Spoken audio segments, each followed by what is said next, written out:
Okay, a couple of weeks ago, we asked what you wanted to learn more about, so let's hit a few topics rapid fire style. First up, balers. Nationwide inventories down 33%, not because they're selling, but because manufacturers have scaled back production. Even though dealers aren't turning them as quick, prices for clean used balers are on their way up. Case in point, 560Ns and 605Ns are pulling stronger numbers at auction now than they were 2 years ago, likely because balers are harder to get and they're more expensive. At the end of the day, if you find a clean used one at a good price, don't sleep on it. Get it bought.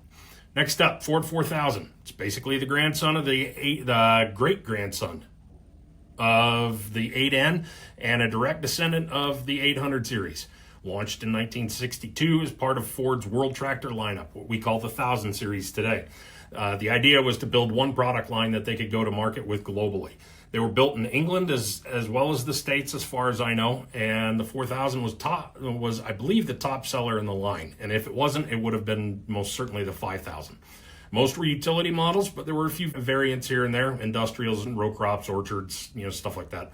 There were 3 generations. The first ran from 62 to 64, and they were pretty much an 800 series without the Cyclops in the front grille.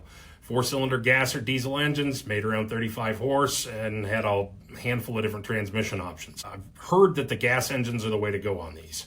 Second and third gens went from 65 to 68 and 68 to 75. They were totally different animals. 3-cylinder engines, more horsepower, better transmission options, usually 8 and 10 speeds. They weren't as nimble as the early ones, but they were more capable and had better brakes. And the Ford guys I know liked the diesels in these later models. Overall, reliable little tractors. Parts are still fairly easy to come by, and they won't break the bank. We've seen 56 of them sell at auction the past 6 months. $4 to $5 grand seems to be the sweet spot for a nice one. Next up, combines. Short version, last summer the market was flooded with used Class 8s, especially S780s, and prices leveled off. There's still plenty out there right now, but there aren't as many new ones hitting the market this summer, and that's nudging prices up a little bit. Right now, auction values are averaging 5 to 6% higher than they were a year ago. So to the guy who's thinking about buying a second combine, waiting for 26 might not save you any money. Auctions are lighter this summer. Dealer auctions aren't happening as often, and that's going to hold the combine market steady, if not maybe even push it a little bit. Now, granted, there's a lot in play here that we can't really predict or have data to show us. Commodity markets, global supply, all that kind of stuff.